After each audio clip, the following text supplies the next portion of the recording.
Hey guys, welcome to the channel. As you see in the thumbnail, what if save Yoruichi and marry her? Before I start, please do support for more awesome content and subscribe my channel and like this video. Go support and follow the METALCHICKCRISIS 2040 for writing that awesome fanfic, and also make sure to comment on this story, link in the description. Let's start this video. He was on a rampage now. Destroying everything in sight. The humans were running in fear, and Ichigo, no, this hollow seemed to not give a damn. He'd taken on a look unrecognizable by Kisuke and even Rukia. They stood atop a building in the city, eyes wide in fear as they watched Ichigo use zero attacks to destroy all of downtown. This was madness. Was there no stopping this creature? The question hung in the air as Toshiro flew down from the heavens. Even his ice had no effect on the chaos Ichigo's hollow was doing. Did the orange-haired boy even know what he were doing? Rukia's dark eyes narrowed. There was just no way they could win this battle. Rukia. The voice of Byakuya cut through the air from behind. He was battered and bloody from fighting Ichigo already. His vizard mask hanging from his head as he regained enough strength to stand. Orihime stood, placing her burette back in her hair. Healing what wound she could seem to take more energy from her than anything. Byakuya still wasn't fully healed. Brother. Rukia called back, running up to him, her face gorged in sweat. We need to get out of here now. She shouted, the alarms of the city blaring from all directions. The many cop cars headed their way, left heartbeats thumping from them all. Those fools. Ranjiku shouted, eyes narrowed as she watched Ichigo take out not 12, but 24 units with just one wave of his sword. It hadn't even been a full day, and already half of the city had been reduced to rubble. Soul Society was no different. They had just learned of Aizen's return. They hadn't the time to deal with a broken heart. Though, said broken heart seemed to be the main cause of the brutality being dealt to both realms. It had even stirred up the hollows in Hueco Mundo. Shijikuni had forewarned all the captains of his fears. With this much spiritual pressure being presented, he was sure that the Vasto Lords would take notice. And that was something any one of them couldn't afford to let happen. The Hollow Kings were far more powerful than any captain. We can't save Ichigo from his current state. He's too far gone. Renji called out from another rooftop alongside the building they all stood upon.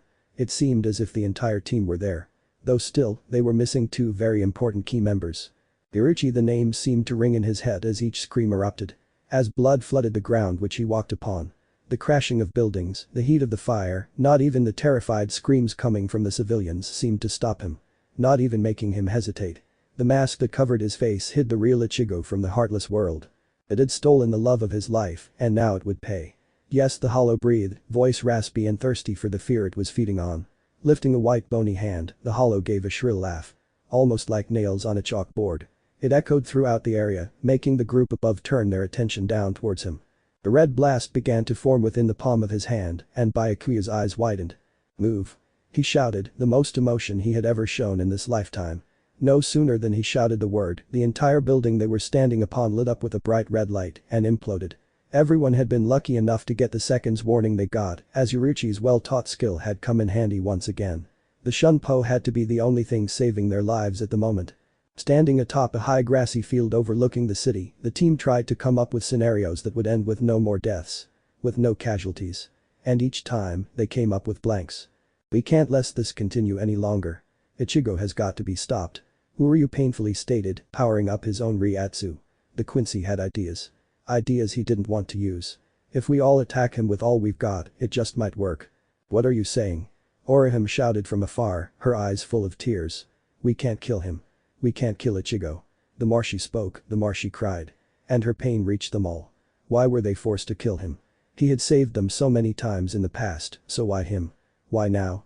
He's still the same boy we all know and love on the inside. He just misses her.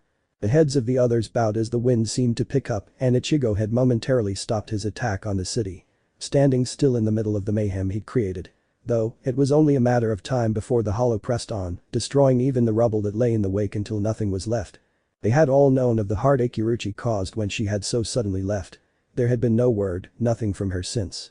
And it only made things worse to know that she had been pregnant with his child.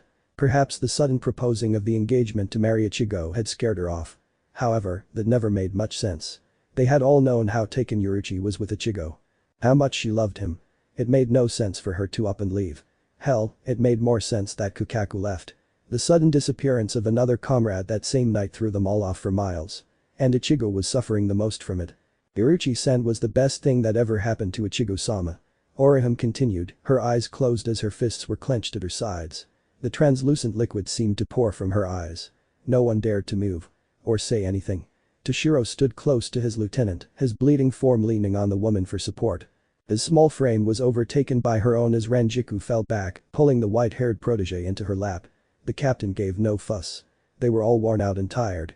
Ichigo was going to be a father. The orange-haired girl paused, hiccuping. Uryu made a move, walking towards her with a sad look on his face. Orihime, he offered gently, and pulled her to him. She made no attempt to push him away as she buried her head into the Quincy's chest, sobs violating overtaking her small form. "We can't kill him. We can't," she continued, voice muffled by Uryu's clothing. Chad stood off to the side, his arm hanging limp. A sign that he too had suffered the brutal strength of Ichigo's hollow. Byakuya stood noble, silent. His wizard mask still hanging. He could do nothing now but watch. It upset even him to know that this much damage had been done by the emotions of one being. This kind of power was unheard of. Ichigo had to have been. So it seems. Kisu chimed, raising his paper hand over his face. The man had been exceptionally quiet the past 10 years. Even more so than normal. Some thought he knew Yoruichi's whereabouts, having once been close to the goddess of Flash. His words left them all puzzled, yet the slightly introverted man continued as if they had a clue. There's no hollow hole, so Ichigo is indeed still savable. But the man trailed, stepping forth, Benihim at his side. Kisuke's eyes laid upon Ichigo, his hat hiding the expression he wore. Perhaps, what Ichigo is becoming is none other than what we all fear. The words seemed to dawn on the Shinigami of the group, yet left the otherwise living world habitants confused. The silence that ensued afterwards had become too deafening for his ears, and Chad finally spoke up. What? What is Ichigo becoming? All eyes were on Kisuke, as if he had anonymously nominated to be the speaker. The one who told the details of why Soul Society had been under heavy hollow attack as of lately. It wasn't all tied to Ichigo's powers. Waco Mundo is a place for hollows, correct? Though no one seemed to want to play the Mad Hatter's antics. You have the hollows, the Minos, and then you have the strongest. Those that can be considered the Hollow Kings. Red lightning crackled from the black sky, and the earth once more began to shake. The winds violently whipping through the city. The black mass seemed to descend from the sky, swarming with the wind and red lightning, surrounding Ichigo. That's absurd. Ranjiku's voice broke through, her blue eyes widened as she raised a fist. Ichigo Kurosaki could never be a Hollow King. He hasn't even had the proper training, and he hasn't been a wizard for that long. Her reasoning was in vain as Kisuke merely lifted a hand to adjust his hat and hold it on his head. How's it so? What else would explain such extraordinary spiritual pressure if not for Ichigo possessing the spirit of the vast Lord? Hollow King. Uryu could feel the hairs on the back of his neck stand as another rise of Ryatsu appeared behind them. The team turned, their eyes widening at the sight. Why, Yoruichi, Rukia stuttered, her eyes widening as the dark-skinned goddess stood silently behind them. It almost appeared as if she had been there all along. Her golden eyes were a lot darker than usual, her clothing had changed. Instead of her old orange garb, she donned a white outfit. Almost like. Yoruichi, why are you? Kisuke was even cut off as she stepped forward silently, her eyes seemingly intent on looking down at Ichigo. Was this why she returned? Now that he had officially gone off the deep end, she comes back. The team was fueled with anger, yet they couldn't believe she was still alive. The black and white clothes she donned seemed to be that of what the Espadas wore, from what Byakuya could tell. But that couldn't be.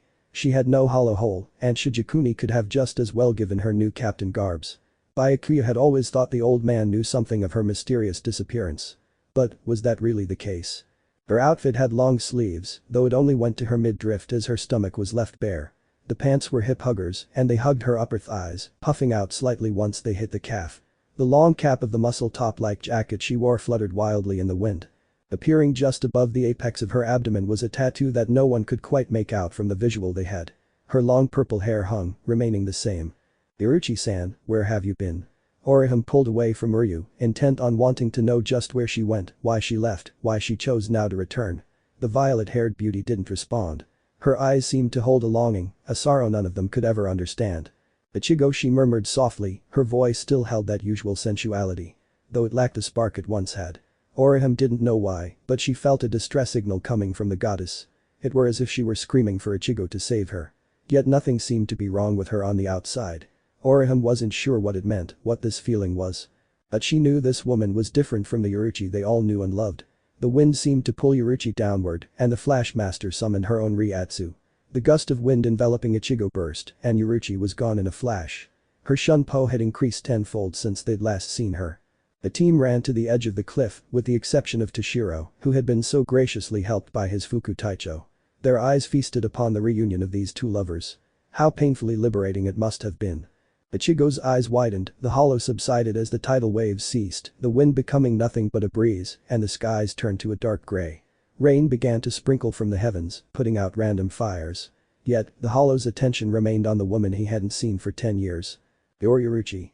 Ichigo's voice broke through the hollows, the armor cracking and falling off as tan skin could be seen, and bright orange hair. Brown eyes met that of Golden, and Yoruichi could feel the tears wanting to surface, but not coming. Her face was expressionless. She looked as if she had been through more ordeals that anyone should ever have to face. Ichigo. She whispered again, shunpoing so that she was right in front of him. With soft eyes, the goddess reached up to trace his jawline, watching how his shocked eyes seemed to stare straight past her to her previous position. "I'm so sorry," she muttered, pulling her hand away as the intense amount of sorrow filled her hollow heart. Without words, Ichigo reached out, pulling her to him. And to pain him even more was the fact that she didn't return the embrace. She was lifeless in his arms. And yet, tears overflowed his own eyes. "Where have you been?" Ichigo rasped out, unwilling to let her go. Too afraid. God, he still loved her. Loved her so much he could barely bear it. Yoruichi's eyes narrowed as she shut her eyes. No, she would not allow the tears to come. She didn't need to cry. She shouldn't. She'd shed too many already. And she owed him an explanation. "Why did you?" He was cut off when she pulled back, her golden eyes focused on the rubble of the city. "There isn't time for that now. We should all get out of here." It was then Ichigo noticed her white clothing. His brows furrowed. What was this? Such a dramatic change. 10 years ago. The past is the past, Ichigo. I can't change the fact that I left, nor could I ever accept the reason I had for doing so. Her lifeless words seemed to make his heart only ache even more. Had she forgotten their past together? Everything they went through together? Ichigo refused to believe that she had been nothing but a simple screw. Yoruichi had seemed so sure of her love for him, he'd felt it for fuck's sake. There was no way this was the Yoruichi he'd proposed to. The Yoruichi who still held his heart. She was so lifeless, so hollow. However, she was right. This was not the place to discuss such matters, and it was the only reason Ichigo gave up without a fight. What was the point in arguing with her? Her voice held a distance. He wanted to know. Everything. Right. Let's head back to Soul Society. I don't really have a place left here anymore. Ichigo glanced around, his face drawing. He'd done all of this. All those lives lost. Because of him. The feeling alone tore at his heart, and Yoruichi felt a twinge within her heart. He still had that effect on her. "It wasn't your fault," she said, more feeling in her words than her previous sentences. "The hollow took over, you had no control over what it was doing. Don't blame yourself." Ichigo said nothing as her eyes moved from his to the hill where all his friends were standing. They seemed relieved, at least. The two began the walk, neither feeling like moving too fast, despite Renji hollering down for them to move their asses. Ichigo's eyes kept glancing towards her, the white garb she wore mostly disturbing. "What's with the clothes?" he asked tentatively. He didn't want to make her run away again. Though he was sure he had never been too forward. If anything, that was calling the kettle black. She'd always been one to force something upon him, so why did she run when he had asked her to marry him? That question was aching to come out, but her voice cut through his thoughts. "They're just clothes, Ichigo. Nothing special." But there was something more to that. Her eyes, they showed something just then. "A lot has changed." He changed the subject, hoping to get something from her. Grunting slightly, he pulled himself up a rather large fallen debris of what used to be the tallest building. Ichigo couldn't afford to let those emotions fully get to him.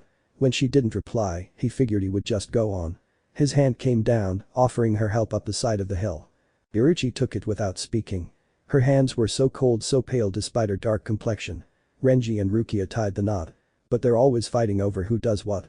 Ichigo gave a dry chuckle. He had hoped for the two of them to be the married couple by now. Ichigo stopped, his eyes turning down to her. "What happened to?" Yoruichi seemed to know what he was about to ask. "I'm sorry, Ichigo," she whispered, the pain in her voice apparent. Yoruichi ... but. Wait. It can't be. Ichigo shouted, alerting the others up top. "She's fine," was all Yoruichi said, and she continued past him. So they had a daughter? Ichigo was suddenly more curious. All that mattered was his child. Did she have Yoruichi's eyes, her hair? Her laugh, smile? What did she have of his? How was she doing? How tall was she? When had she learned to walk, to talk? What was her first words? When did she first cut a tooth? Did she have spiritual pressure? But, wait, of course she did. She was their child. Their daughter. Despite the questions forming in his mind, Ichigo couldn't help but reach out and grab her hand, making her turn her face down towards him. Her name. What's your name? The question brought a smile to Yoruichi's lips. One that went unseen by him. The thought of their daughter warmed her heart, not to say the sight of him hand. Truthfully, Yoruichi wanted nothing more than to spend the rest of her days telling him she were sorry. She wanted to love him as she should have for the past 10 years. Though, she had to think of their child. And her reason for leaving once again put a block on her heart. Her name is Misaki. Misaki. Ichigo smiled. Yoruichi watched with a sort of amused expression. It hadn't hit him yet, had it? She waited a moment, watching as his eyes widened. My mother's name? Yoruichi. I thought you'd approve. She was born early. Misaki fit her. The goddess continued walking up the hill, leaving him behind. She paused again when she noticed he had not been following. God, she felt horrible for doing this to him. Nothing could compare to the way she felt, though she knew he had to have felt worse. And it tore her apart inside. She wasn't even supposed to be here now. It was against her orders. She has your last name, just so you know. But this isn't the time or the place to discuss this, Ichigo. Let's return to Soul Society. We'll talk more. Though that was a lie, Yoruichi had no intention of talking. No matter how much she wanted to, she was forbid to do so. Being here right now could get her killed, or worse, their daughter. But she couldn't deny her heart. Misaki was safe. Yoruichi knew this much, the girl was with her aunt. No matter how badly Yoruichi wanted to return to that time and place 10 years ago, it was gone. Her chance at happiness. At a future with a man who loved her, all of it was gone. You really screwed up this time, Shihu, in the voice echoed in her head, and the dark-skinned beauty grunted inwardly. You know why I did it. So don't go giving me hell over it. You're the one who insisted I leave anyway. Yoruichi carried the conversation with her alter ego, hearing Ichigo beginning to climb the hill behind her. Golden eyes narrowed. You know he still loves you. And you still love him. Do you think denying this makes things any better? Or any less difficult?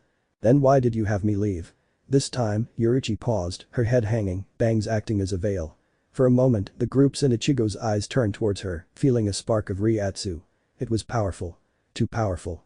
Her fists were clenched and shaking, body seeming to tremble. Though, Yoruichi seemed to catch on to what she'd let slip and let it go, the anger subsiding. I did as you said, and Misaki is fine. When it came down to it, that's all that mattered. Misaki. Her daughter. She did what was necessary to keep the girl out of harm's way. Though, in turn she'd put the one man she loved through eternal hell. Either way Yoruichi went, she lost. As the team paused behind Byakuya, Yoruichi kept her head hung. She could feel Ichigo staring at her, as well as the others.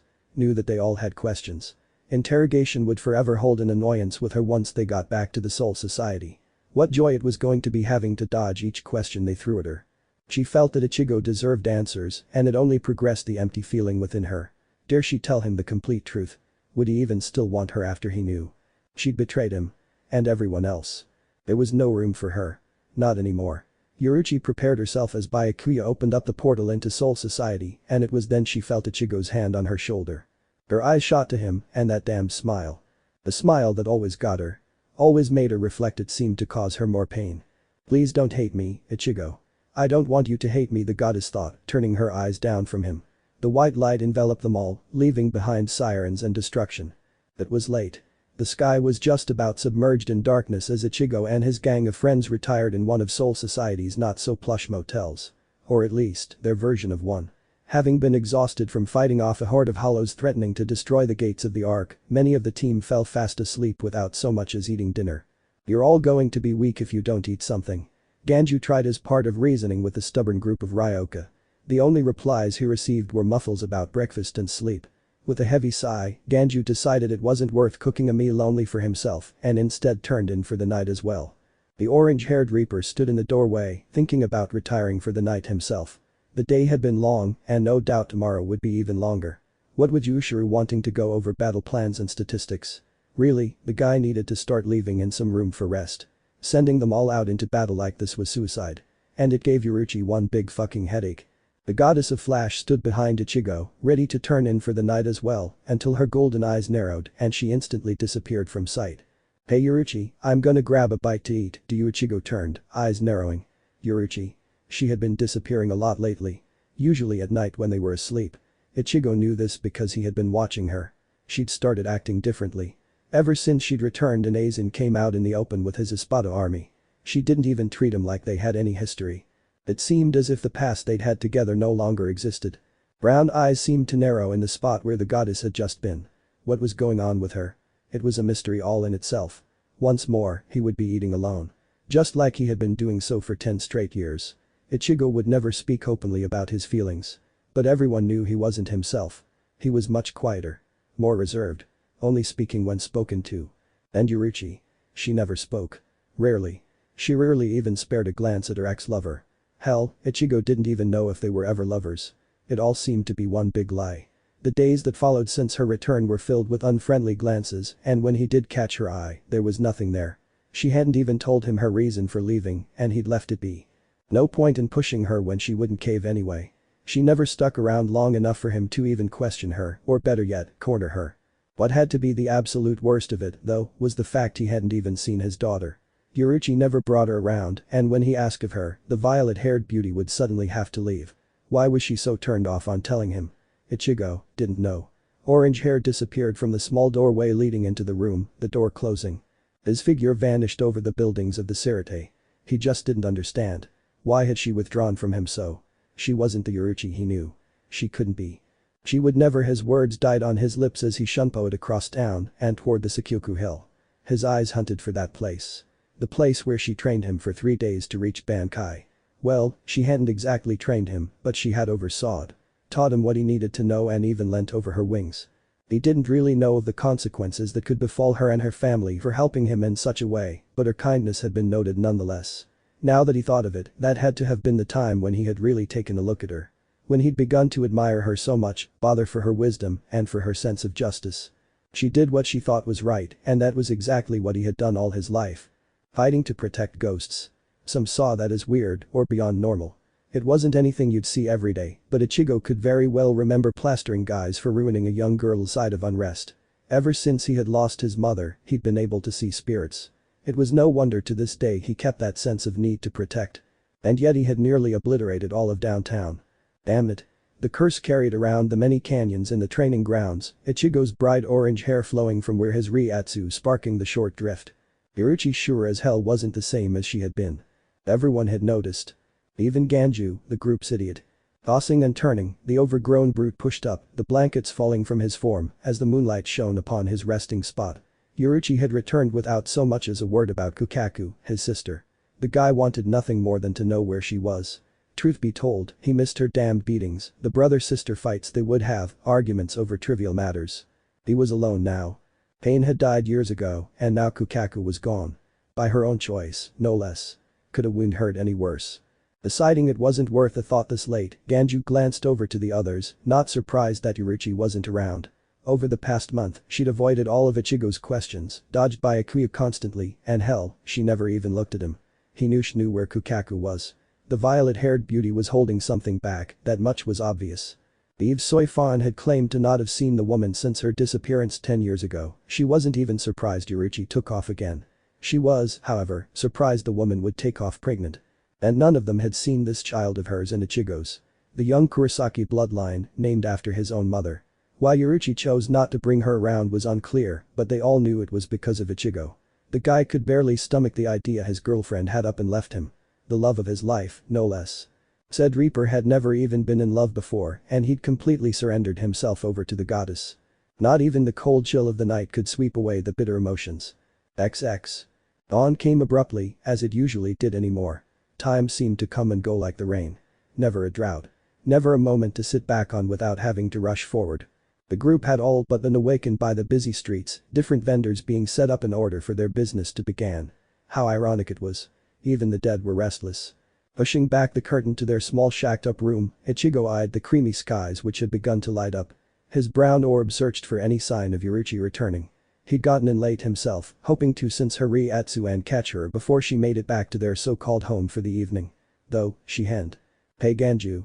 Ichigo glanced back. The brute turned to look at him, a piece of toast hanging from his mouth. Did Yoruichi come back at all last night? You should know the answer to that one, Ichigo. Came Ryu's voice, sarcasm lacing every word. The orange-haired Reaper sighed as he glanced back to the window, spotting violet hair speed across the distance. His brows narrowed, and in an instant he was out the door, shunpoing his way towards her. Hey Ichigo. Toshiro called from the streets, though sensed the Riatsu approaching and did not attempt to follow. Ranjiku stopped by his side, her own eyes full of sympathy for the boy. "Do you think they'll ever make up?" The busty lieutenant asked, only to get a soft sigh for an answer. She knew not to pressure her captain. He would answer when he wanted. A few moments passed before the ice wielder shrugged his shoulders. "I think Yoruichi needs to come clean first. Leave a guy for 10 years after he asks you to marry him will break any man's heart. XX." She had stopped moving, already sensing his arrival. Her expression stoic, giving away no sign of emotion. The strawberry stood in front of her now, a few feet away, his Shinigami robes blowing in the wind momentarily before halting. The black clothes he wore clashed against her white ones, though they fit together. Even still. "You were gone a while." It wasn't an accusation. Wasn't anything but a conversation starter, for him at least. The look on her face did not change, and she only shrugged a bit. "I had something to take care of." "You always have something to take care of," he countered, narrowing his eyes. He noticed the look of discomfort on her face and softened his features. The last thing he wanted to do was make her leave. And he knew damn well she could easily outrun him. She was the goddess of flash after all. He wasn't anywhere near her caliber unless he were using Bankai. When she didn't answer, he continued. "Why?" The question was simple. "Why wouldn't you tell me, Yoruichi?" I thought he sighed, looking down. And he was surprised when she didn't make her move to get away. So, this was an invitation to speak his mind then. She at least owed him that after all. "I thought you loved me." "I do" was what she wanted to say so badly, her fists clenching at her sides. This had to have been the most he'd gotten out of her. Purple brows furrowed as golden eyes settled upon the floor. She already felt like trash. Felt so damned low for doing what she did. But he would never understand. Or so, she told herself. There wasn't much she could really do without forsaking her daughter's life. That was all that mattered to her now. "We should be getting back." It was unsatisfying and resulted in an outburst from hers truly. "Why the hell should we?" he shouted, surely half the bystanders heard. "You disappear for 10 years, 10 fucking years. And for what, to come back like nothing happened? Like we never mattered, like I never meant a damn thing to you." None of it was a question, and Yoruichi could only bite back to sob, wanting to escape. Would destiny even allow her to revel in his touch once again? In this case scenario, no. "Ichigo." Her voice was low and heavily lidded with the pain she were feeling. This seemed to get his attention as the rising sun behind her painted an image so beautiful, if only it weren't for the bittersweet moment. He was intent on knowing what she had to say. Wanted to catch every word, hoping to get something from her. "I did what I had to do to protect our daughter. You'd have done the same." Her white cloak blew with the wind as her long hair flowed with it. Why wouldn't she just tell him? These words were empty, lifeless, filled with nothing but the hollowness of their hearts. Before he could even answer, he caught the deranged look in her eyes as she turned in the direction she had been coming from before he'd stopped her. "Now what?" "Sorry. I'll catch up with you later," she muttered, and with that, she was gone. Again. Ichigo clenched his fists, balling them until his small nails drew blood and made his knuckles white. Things would never look up for him at this rate. What of his daughter? Their daughter? What sort of trouble could she have been in that Yoruichi up and left before she were even born? The only threat at the time had been Aizen, and he hadn't piped up until she returned. It can't be. The realization seemed to dawn on him, but he refused to believe it. Yoruichi wasn't. She'd never. Aizen was their enemy. It was preposterous. XX. Yoruichi. The lazy voice boomed over the racket around them. Several hollows fighting for dominance here and there. Others chatting amongst themselves, laughing about God knows what. The dark-skinned beauty trekked on slowly, her eyes showing the same blankness they had for 10 full years. The ground was dirty as she kneels, its rough texture cold against her skin. "It's time." Golden eyes narrowed. It was still too early. "But sir, we haven't." "The boss says it's time. You got a problem with that?"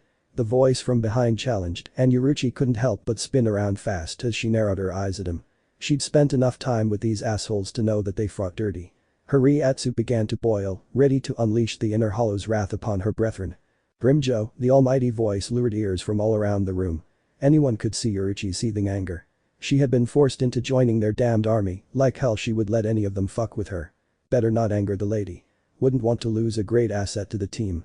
"Don't worry boss, I'd never kill her. Just a little fun," and he was cut off, the esteemed higher powers' laughter causing grins to rise from those who ranked above Grimm's position. "What?" he asked, annoyed. He hated being humiliated. "I meant you." The man stated simply, leaving the blue-haired man with a grimace on his face. The violet-haired beauty shot fire through her eyes at him, turning away before she did something she'd regret. Sir Aizen, God, how it gutted her to address him as sir of all fucking things.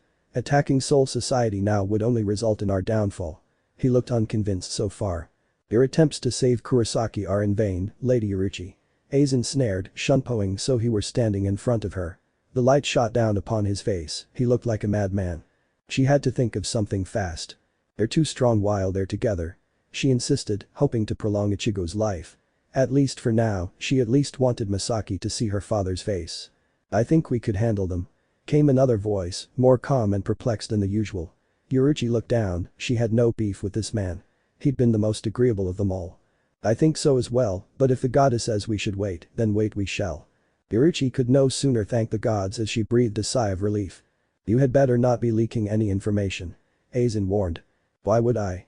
She shot back, turning her golden eyes upon him. The orbs glared. I can't imagine. Just remember, your daughter is only safe for so long. Don't you dare threaten her.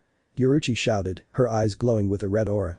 Aizen could only laugh, even as she shunpoed and disappeared from sight.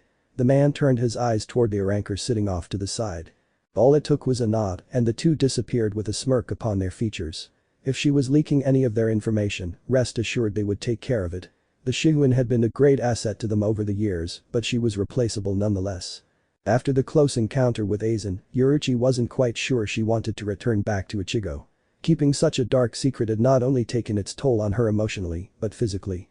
She couldn't continue the way she were going. She barely got to see her own child as it were. And that rat bastard had to threaten her family of all fucking things. Why he couldn't just take her and leave it at that, she'd never know. She figured this were a ploy to get to Ichigo. It had been for 10 fucking years, yet she chose now to see that. The reason she returned to Karakura town in the first place. It came as a shock to see Ichigo tearing apart the city, but there wasn't much she could do by screaming and losing her cool. This was no time for weakness. Aizen was planning to attack the Espada against the Shinigami. There was no way Ichigo and the rest of Soul Society could win against Aizen's hollow horde. He had the Arrancar on his side and even she would be succumbed to fight. Yoruichi didn't even want to picture Ichigo's face when that happened. Much less their daughters. How could she tell Misaki that her only father were going to be killed by her own two hands? She couldn't. Shouldn't. Golden eyes narrowed, the wind biting through her form as the sun slowly disappeared behind dark grey clouds. It was going to rain again. Though the surroundings fit with the dreary sky. She sat perched outside of Las Notches, the dust from the ground wafting by her. Long violet hair brushed her chin, she'd forgotten all about letting her hair down. She'd done so more often to go with her change of style. She wore an Espada uniform for fuck's sake. How was that not a red flag to the captains and lieutenants? The word traitor had never applied to her officially until now. You know it was the only way to save both of them. The voice from earlier came from behind. Yoruichi hadn't moved, she'd sensed his presence long before he spoke. In truth, she really didn't find the man a threat. He stuck by his principles. And sometimes his orders. He did what was right by his judgment. Unlike the other greedy and power-hungry sons of bitches in there. It only prolonged their lives for 10 years. All I did was tear him apart from the inside out. And Misaki, she doesn't even know him at all. All she has is a picture.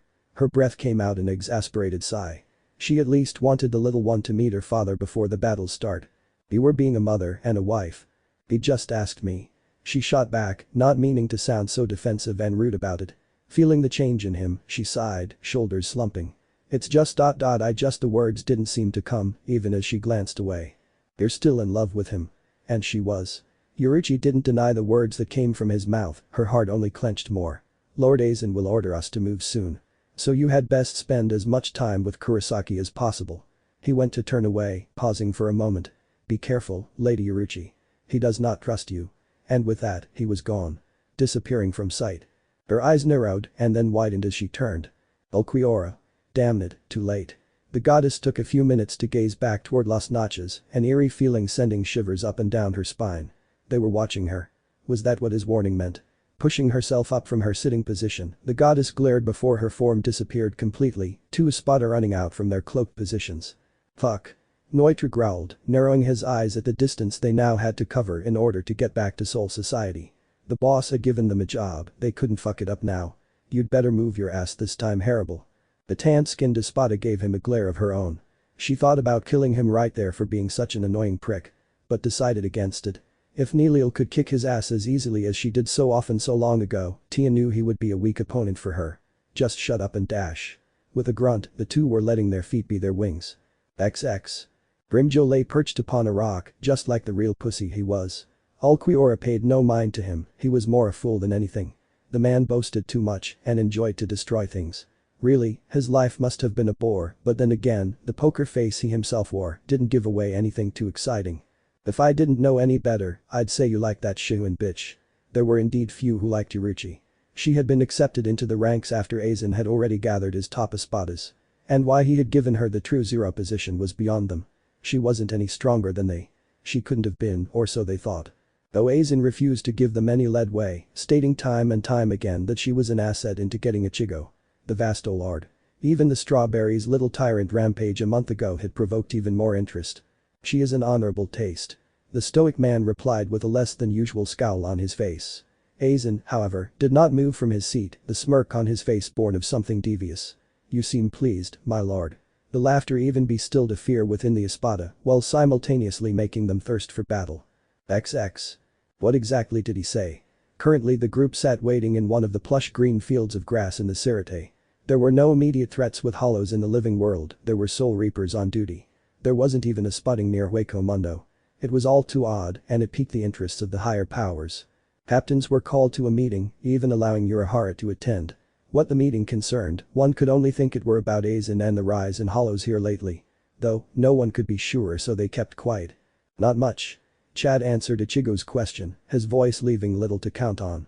The only thing he told us was to wait here. Rukia sighed, her small form slumping against a tree beside Renji. The two had been sticking to each other's side a lot lately. Ichigo couldn't say it were a surprise. They were glued at the hip. I guess even he didn't know. Yoruichi-sama hasn't returned yet. Leave it up to Orihime to state the obvious. Silence grew amongst them. Ichigo's eyes narrowing only slightly to remember their encounter. She'd fled so fast he barely saw her move. There was no way he could keep up with her flash steps. Lately he just seemed too drained. Not wanting to talk about the dark-skinned enigma, Ichigo glanced towards Ranjiku. The strawberry blonde woman was situated on a boulder, seemingly relaxed on the outside, but she had been sending out waves of frustration and fear for a while now. Hey Matsumoto. Ichigo called over to her, noting when she turned her icy blue eyes on him. The look itself told him to state his business. And so he would. Did the little snowball say anything to you? Taichu would never unravel the contents of a mission unless it need be. Well, it need be now. Ichigo spat. Then he would have said something. Fair enough. Ichigo sighed, turning his eyes back to the sky as he lay there, arms behind his head. Uryu had preoccupied himself with chatting it up with Orihime. Chad resigned to being the quiet giant once more. Renji and Rukia were whispering about God knows what, and Ranjiku was acting unusual. This whole Aizen thing had everyone in a fucking state of unrest. Does anyone else think Yoruichi-sama's clothes are a bit strange? Again, the bubbly girl from the realm of the living started unwanted conversation. Though, this time, it struck some. Yeah. Come to think of it, she reminds me of one of those Espada guys. Renji stated, glancing from Rukia to Orihime. You don't think Yoruichi-sama would have turned sides, do you? Hell no. Ichigo shouted, sitting up now. He wouldn't take this. Like hell he'd sit back while they talked about the woman he loved being a backstabber. Yoruichi isn't a traitor. She wouldn't. Before he could finish, Urahara, Byakuya and Toshiro appeared. Their shunpos were hurried, as if they had news that couldn't be kept in a moment longer. Immediately, Ranjiku pushed off the rock she had been perched upon, her icy blue orbs gazing intently at her Taicho. She knew that look on his face, one he rarely showed. The fear in his eyes. My captain. She addressed him formally. What is it? What has got you so frightened? Ranjiku. Toshiro's deep voice rang out, his own blues meeting hers. What was he to tell her? Jin had meant everything to her. Glancing back to the other two, he merely tilted his head to the side slightly before shunpoing over to her side. Come. We'll discuss more on our way. Of course, but Captain, where are we? The sound of her voice faded as the two disappeared into the distance, leaving only the curious looks of the spectators. Well, if that wasn't a bit odd, Renji muttered, both he and Rukia moving towards where the others had begun to stand. Beside Ichigo. It had always been that way. So what's up? The strawberry asked, patting the grass from his pants as he gazed at both Urahara and Byakuya. The two seemed as stoic and unrevealing as usual. Though, there was an uncanny air about them. Something was definitely not right. Should have figured that when Yoruichi left and came back wearing an Espada uniform. Aizen and his army have been taking refuge in Hueco Mundo. In a place known as Las Notches. The team listened on as Urahara explained to them their knowledge of the Wizards and the Arrancar. He plans to attack Soul Society. Bring both worlds to destruction. Well, we can't let him to that then. Just like old times, Ichigo stepped up to the plate. Already boasting strength and power when he had not fully learned the truth yet. You fool. Urahara shouted, tipping his hat up so his eyes could bore into Ichigo's. The orange-haired man widened his eyes, wondering just what it was that had the blonde so upset. This isn't just another battle. You won't only have to face Aizen or his army. The group weren't quite ready to learn what was revealed next. And even as the words with that single enigmatic name left Urahara's lips, she appeared. All eyes immediately turning to her, almost as if time had stopped. Pupils widened while hearts dropped. Yet her golden eyes remained unchanged, darker if anything. She seemed to know that her secret were revealed, the shameless yet guilt written all over her. You'll have to fight Yoruichi. As if the world had completely crushed down upon his shoulders, Ichigo shook his head, brown eyes wide with both fear and anger. Sorrow filling the void that had been left by her abrupt disappearance. No. He stated, light on his feet. His head came to hang forward. No. Ichigo Ryu attempted, lifting his hand only to be stopped by Byakuya's. The stoic man shook his head, eyes focused on Ichigo and the sudden Ryatsu pushing forth from the confines of his spirit. Tell me it isn't true. His voice trailed, laced with an edge and roughness. Yoruichi. The Ryoka rushed forward, gripping her upper arms while gazing into those golden eyes he had once loved so much. Everything about her, he had treasured. Loved. There wasn't a single thing about her he didn't accept. So why? Why this? Why now? Yoruichi couldn't say a word. If she said anything, Masaki would be in more danger and he might as well kiss both their asses goodbye. Shaking her head, the goddess broke free from his near-death grip, jumping back as her cape blew wildly in the sudden draft. I can't, Ichigo. She tried, her voice covered in remorse. And why the hell not? The uproar caused thunder to bestow anger from the heavens, lightning sparking fires within the surrounding trees. The wind picked up more as Ichigo's spiritual pressure intensified. Still, it was not he that she were afraid of. The boy reached upon his back, pulling out his zanpakuto. Yoruichi was shocked as he thrust it down upon her, her bare hand coming up to catch the blade. She ignored the gaping spectators, instead focused on those unseen eyes. One had disappeared. No doubt in order to tell Aizen she had failed. Jumping back, Ichigo readied for a stronger attack. Tell me why, damn it. Again the blade came down, the force impacting her skin as she narrowed her eyes. He brought the blade up. I deserve to know why. And thrust it down again, effectively drawing blood from the crease of her small limb. Even still, she didn't flinch. You would never understand. She stated coldly, grabbing at the cloak she wore as she tore it off, revealing the hollow hole in center of her chest and the tattoo on her lower abdomen. Oh yeah? Ichigo shouted and in a burst of spiritual pressure, charged her head on. She couldn't believe he was really attacking her. Neither could the others, who stood back with wide eyes and open mouths. Unsure of how to deal with the situation. Ichigo would never assault Yoruichi in such a way. Here's an idea Yoruichi, why don't you just try me? An explosion blew half of the ground around them away. The group had only a little window of time to get away and it had been thanks to Orihime they were still in one piece. I think we'd better get out of here. Renji cringed, gripping Rukia tightly in his arms. We must head to the gates. We can't let them in. Byakuya called over them, nodding towards where the other spiritual pressure had been emanating from. Such considerable strength. XX. Ishiro and Ranjiku had been dashing towards the first division for some time now, almost there. They'd kept the Flash stepping slow, while Toshiro explained things to her. About what exactly were going on. So Aizen plans to destroy Soul Society and get a hold of the king. The strawberry blonde narrowed her eyes. Jin was a part of this. But why? Why him? He wasn't supposed to be the bad guy. Ishiro seemed to notice her small moment, knowing it had something to do with the man who'd given her a reason to live. He'd never personally liked Ichimaru. The guy was a prude, cruel in his own way. He wasn't fit to be a part of the Gate. The Ice Lord had noticed something odd about him years ago. I'm sure Jin wouldn't want you to take part in any of the battles. He's always been concerned for you. He felt as if his feelings needed to be known, his eyes never daring to glance over to her. He could feel her icy blues on him. I know he won't allow harm to befall you. I never liked the guy, but I respect the fact that he has kept you safe all this time. A small smile lifted the corners of her lips at his words. All these years, and her captain still thought she cared only for Jin. Sure, she loved him. Like a brother. That's how it had always been. Only once did she ever think that she held deeper feelings for him. Those all changed the moment this short man became her captain. He was enigmatic. And always on her mind. And even though he didn't notice it, he kept her safe. Kept her heart and world protected. Ranjiku had known she would lay down her life for him from the beginning. And that vow had only grown stronger, just like the bond they had. Captain, her voice trailed. She reached over to grab his wrist, pulling them both to a skidding halt just outside of the master's courtyard. The small brush and forest provided them some privacy. Her eyes were so open, so inviting for him to gaze into. Toshiro found he couldn't look away. She didn't have the usual dumb look on her face. It was serious, but sensual. "My captain." The words came out in a breathy whisper as she rested her hands on his shoulders. She was surprised to see that he had grown slightly. His face was no longer level with her breasts, but her chin. She brought herself as close to him as she could get, breasts pressing against his upper chest, while her eyes gazed down into his own. Those warm eyes of his. "Ranjiku, what are you?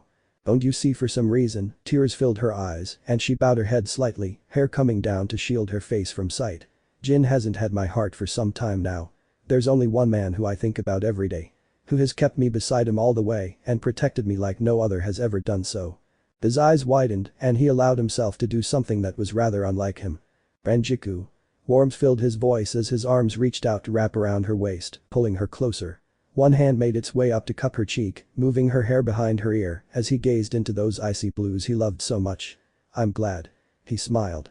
Toshiro Hitsugaya was actually smiling. Such genuine beauty. She'd been so engrossed within that smile to notice that he had begun to lean up, his eyes heavy-lidded. Her heart nearly stopped, yet it pounded within her chest. Why was she suddenly so nervous when this was all she had ever wanted? Toshiro, her voice failed her, even as she gasped softly when his lips touched her own. Slowly, her eyes closed, reveling in the kiss. The warmth it brought despite his cold form, the emotions it awoke. The feelings. Her heart soared, and she could only wrap her arms around his neck to pull him closer as she opened her mouth into the kiss. Even in these times of chaos and distress, there was something to cherish. XX. The dark realm of Waco Mundo was heavy with noise and gathering, the hollows readying for the attack on Soul Society. The plan, wipe them all out and leave no trace behind.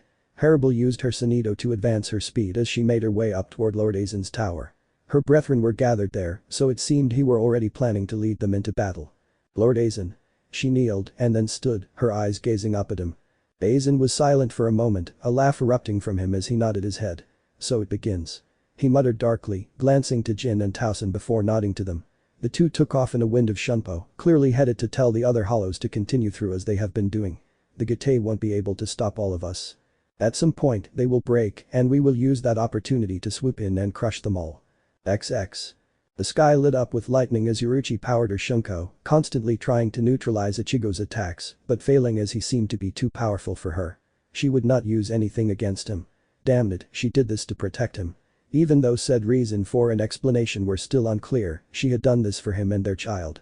She couldn't allow Aizen to have such control over her heart and mind and still manage to go on carefree with him. It just wasn't possible.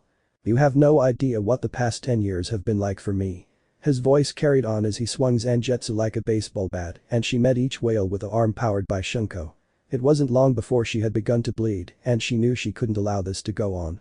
"You really are a fool, Ichigo." She shouted, her spiritual pressure forcing gravity down upon him, making his knees buckle as he momentarily lost balance. He was losing control again, it was obvious. She couldn't let that happen. Golden eyes glowed with an awesome power as she stepped forward. He needed to know why she left. 10 years ago, I was the happiest I had ever been. I didn't give a damn what happened. I knew that I could face anything, because I had you. But things changed that night, Ichigo. You proposed to me, and for once, things were too perfect. Ever since you saved my life, I could hear Aizen. His voice haunted me. Telling me of the things he would do to you and to our unborn child. Yoruichi's spiritual pressure decreased as she looked down, the tears finally making their way from her eyes and down her dark-skinned cheeks. Ichigo remained silent, his head bowed as he leaned on Zangetsu for support. He told me that if I didn't, her fists clenched, she hated reliving that voice. He'd been lurking in her mind the entire time, using some sort of mind control to freak her out in a way she had never known fear. Yoruichi Shihuin was fearless. She didn't get frightened for 10 years, I did what that man said. Listen to the threats he made if I ever thought about returning to you. But that didn't stop me. I couldn't help but think about you. But want to be with you again. Masaki doesn't even know you, and it's all my fault for being so fucking weak. You know what hurts me the most?" Her voice was laced with a pain that Ichigo understood all too well. "The fact that I still love you. The fact that I can't even make up for what I've done to you and wanting to try as a joke. Aizen will soon be here to kill us all, and there isn't a damn thing we can do to stop it." His ears burned with the knowledge. Why hadn't she just said so in the first place? Letting the blade fall from his hands, Ichigo glanced up to her, the tears visible as he looked upon her form. The blood, the wounds he'd caused her. He felt guilty for it but knew she understood. Aizen had torn them both apart and their family. He would pay with his life. "Thank you." He murmured, brown orbs shifting from the ground as he placed a hand on his knee to help push himself up. The leverage was needed as he staggered slightly on his feet. The thunder seemed to roar in his ears as the rain began to pour over them both. The gods were angry. For what? She whispered, her purple hair falling in front of her face as she bowed her head. She was so ashamed. For telling me. Something seemed different. The Shihuan princess quickly glanced up to see him so close. Directly in front of her. She hadn't even sensed his movement. Her eyes widened in shock only for a moment before she relaxed and took the opportune moment to just revel in the feeling of peace. Or something like it. This was the first relieved moment they'd had in 10 full years. "I'm so sorry, Ichigo." She sighed, looking away again. "I was afraid." "Of what?" He spoke softly, reaching up cup her cheek. The motion was endearing and Yoruichi had been ready to lean her face into his palm before her heart sank. "That feeling." "Oh no." She murmured, turning just in time to see a rift in the sky opening. "No." She shouted, clenching her fists. Ichigo reached for his blade, eyes narrowed. "What the hell?" "It sits them." Beads of sweat appeared on Yoruichi's face as she clenched her teeth in fists, back away from Ichigo. The first Espada to come through was the one who agitated her the most, Grimjo. The next is the large one of the bunch, Yami. Third Kanoitra and then Harable. The last to come through, and she imagined the rest to be elsewhere entering, was Ulquiorra. "Damn it. That bastard." "Lady Yoruichi." Ulquiorra murmured to himself as his eyes came over the one thing that had had the woman's mind preoccupied for the 10 years the stoic man had known her. He had always found her to be agreeable. And having to fight her was a disappointment, but he would follow his master's orders. "Yoruichi," just to Ichigo murmured, glancing down to her as she backed up against him, seemingly in an effort to protect him. "Hey, what are you?" "Get out of here." Her voice was manic. Almost as if she were quivering in fear on the inside. She sounded so preserved and concerned. While he knew the fights ahead of them would be great, he didn't expect her to lose such a cool so quickly. "Go, Ichigo. They'll." The hand on her shoulder completely stopped her rambling and she felt the squeeze pull her back as her eyes came to meet brown ones. The warm eyes he had made her heart shift a beat and ease slightly. "I ain't going anywhere.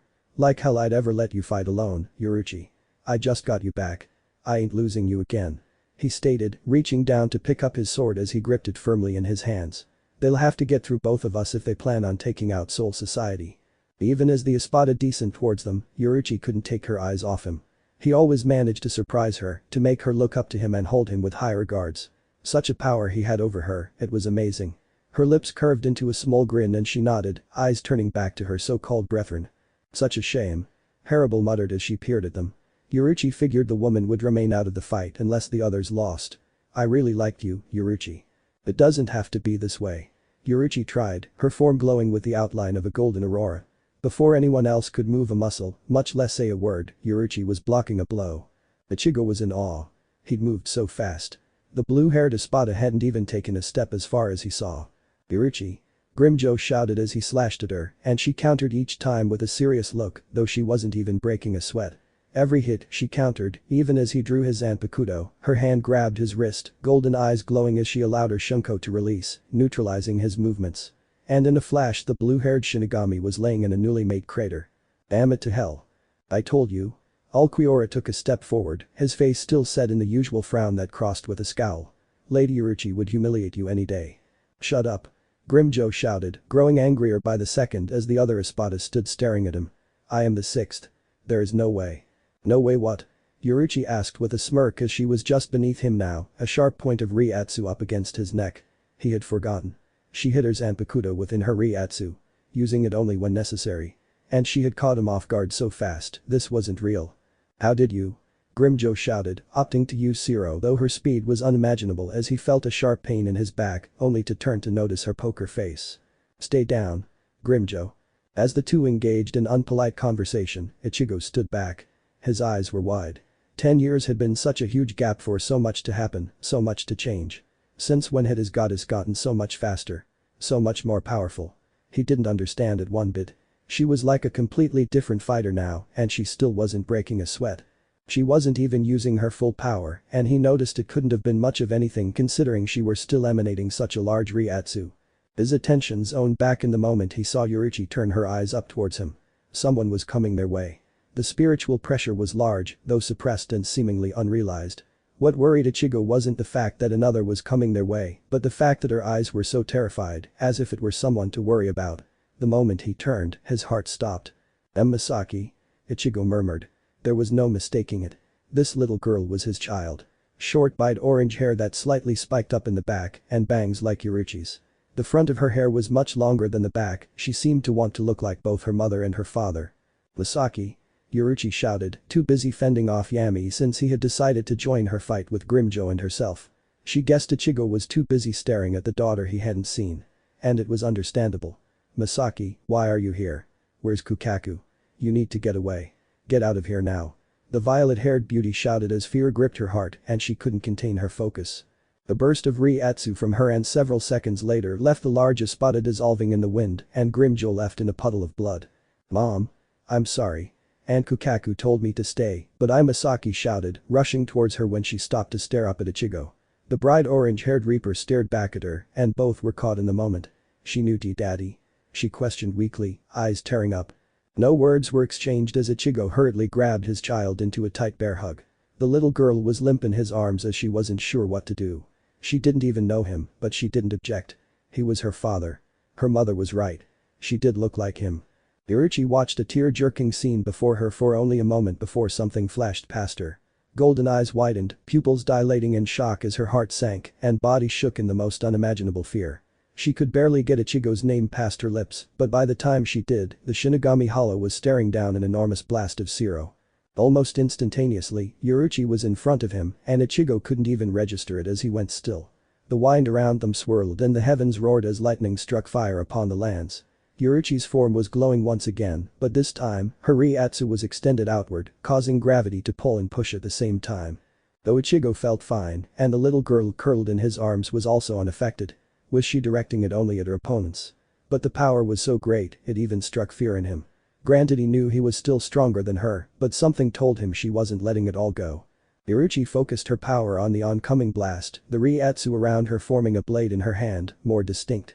The blade was beginning to take form and shape, and Ichigo could see the metal coming into view. She was finally bringing out her Zanpakuto.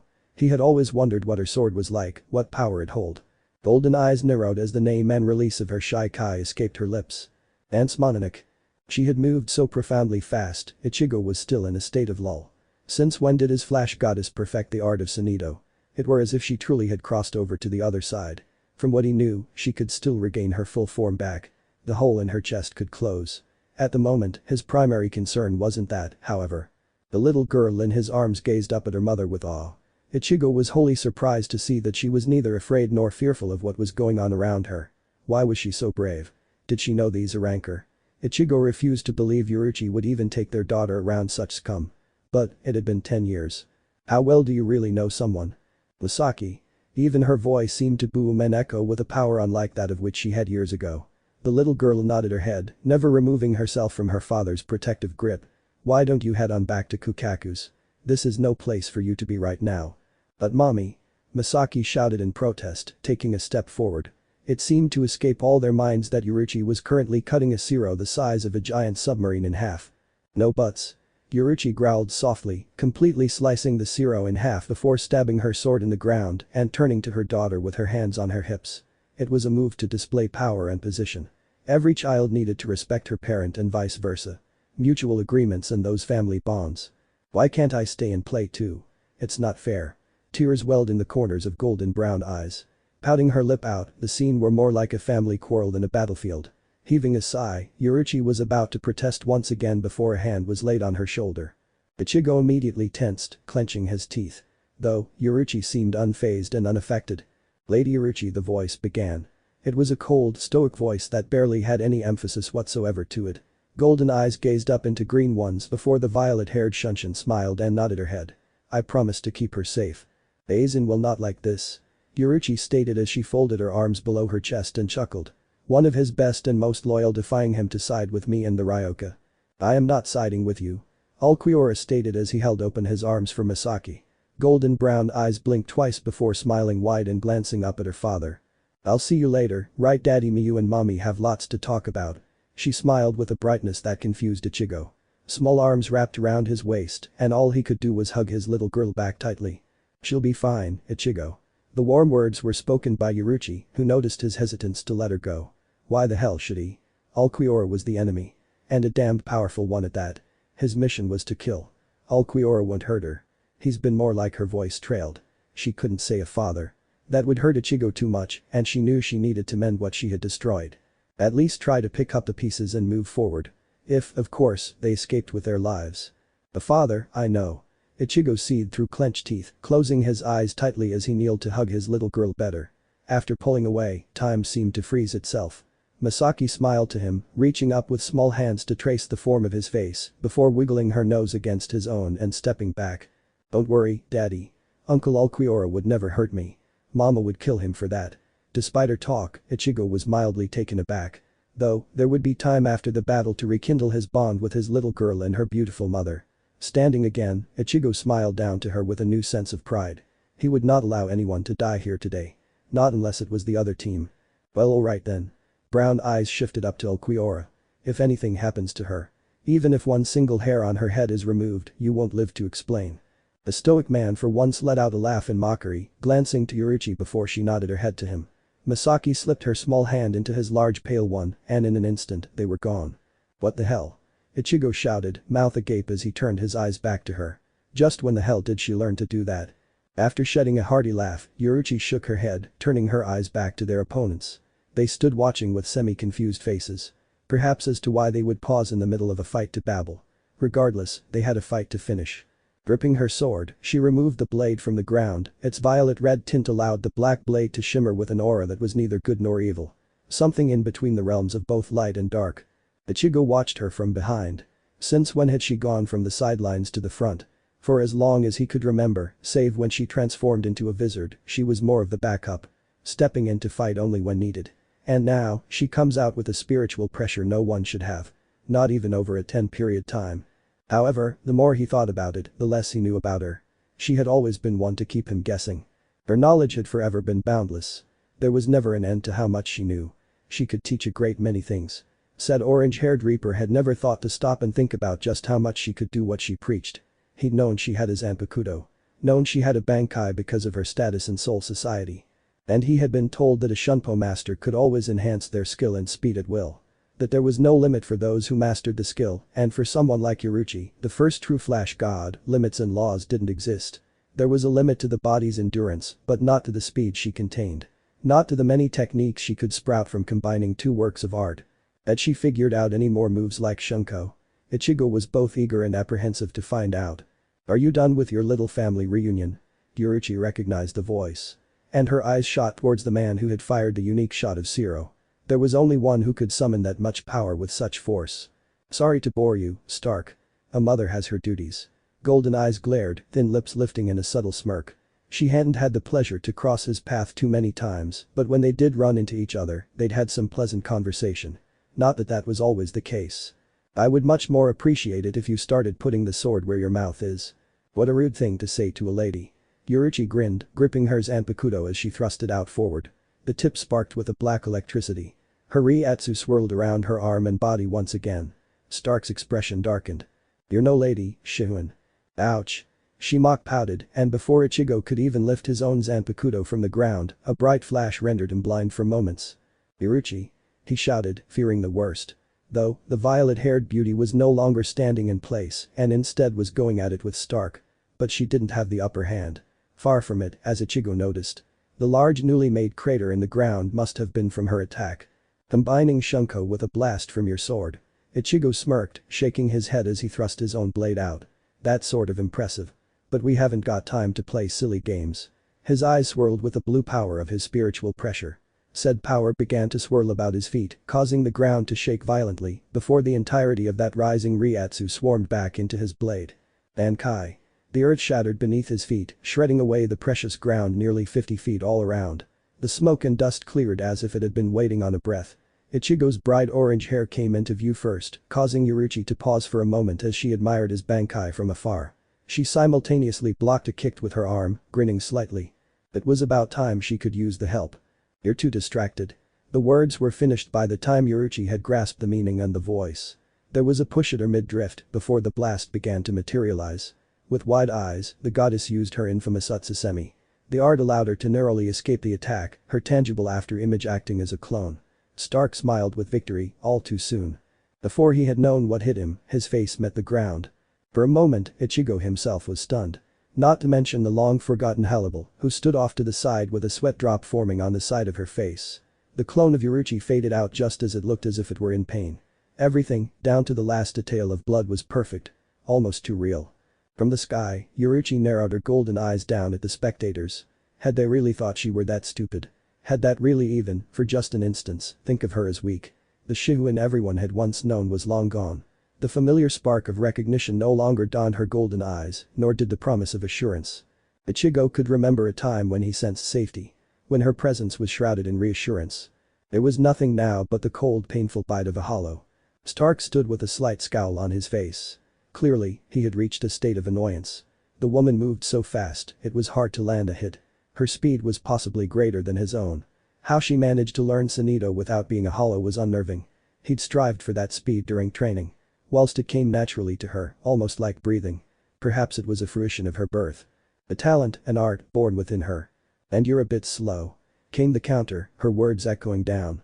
Ichigo paused a moment, his eyes widening when her form suddenly vanished from its hovering position. Another thing he would question her about. She seemed to hover better than anything. Perhaps she had some sort of new accessory.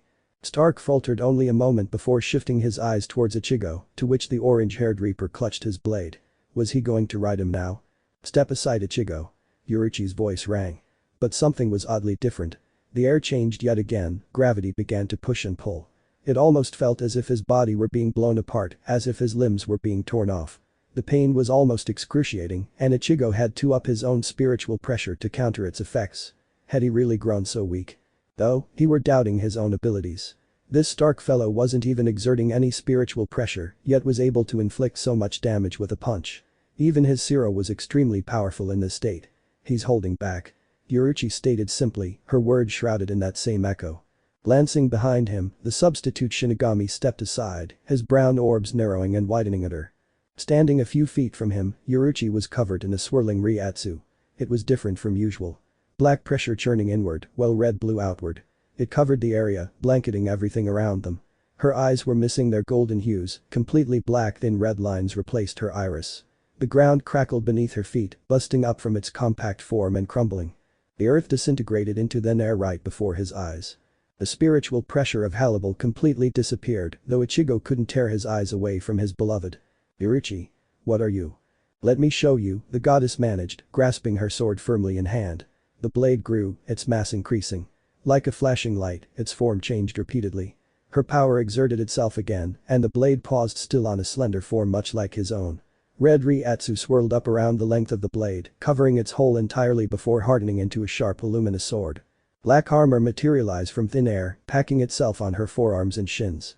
Ichigo's eyes failed to blink when the armor formed over her entire form, leaving her mid-drift and back open, shoulder armor spiking out and upward with a slight point.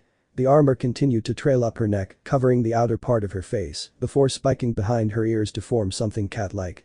"Let me show you," the power her voice faded slightly, straining as the Reiatsu turned strictly into red. That's when Ichigo noticed it.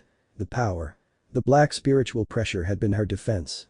While her offense was scorned in the red, signifying blood. They acted as a balance, the red becoming her opposing power, while the black became her armor, her source of protection. "Open Seki Haru." The words blew past her lips, so softly, it was almost inaudible. That had to be the exact moment. Instantly, the ground beneath shattered. The debris blew into the air, whipping up in speed before slowing to a complete stop. Everything seemed to stop.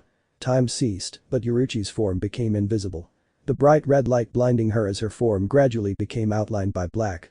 The moment I realized the Yoruichi I once knew was gone. The bright red aurora shooting through the earth expanded, completely destroying the earth beneath them. Ichigo used his shunpo in order to get out of the way. Stark spared Yoruichi her glory and did the same, unsure if he would have been harmed by this mysterious light or not.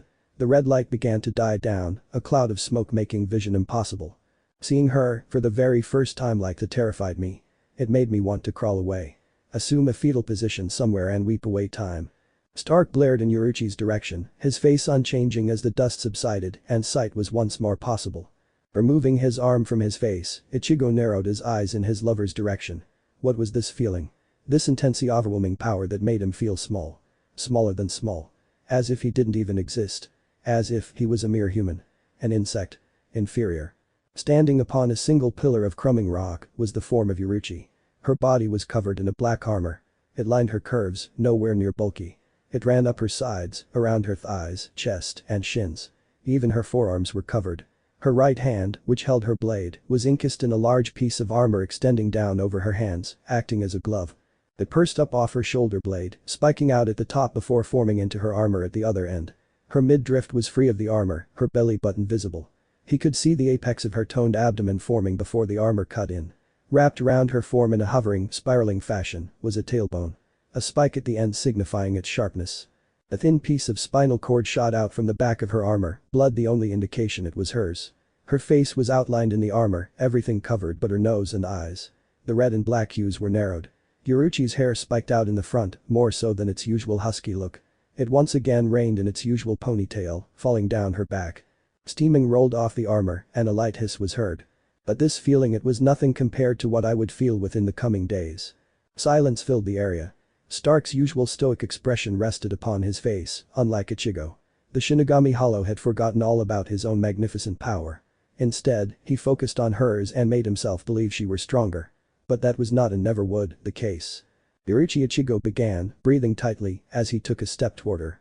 A floating piece of dirt pierced his skin, drawing blood on the side of his face. "You see, Ichigo," the goddess began, her eyes never moving from Stark. "This is my Bankai. Thanks for watching this video. If you really enjoy this video, like, subscribe, and comment down below, and turn on that bell notification. Don't forget to support and follow the METALCHICKCRISIS2040 for writing that awesome fanfic, and also make sure to comment on this story, link in the description. See you in the next video. Goodbye.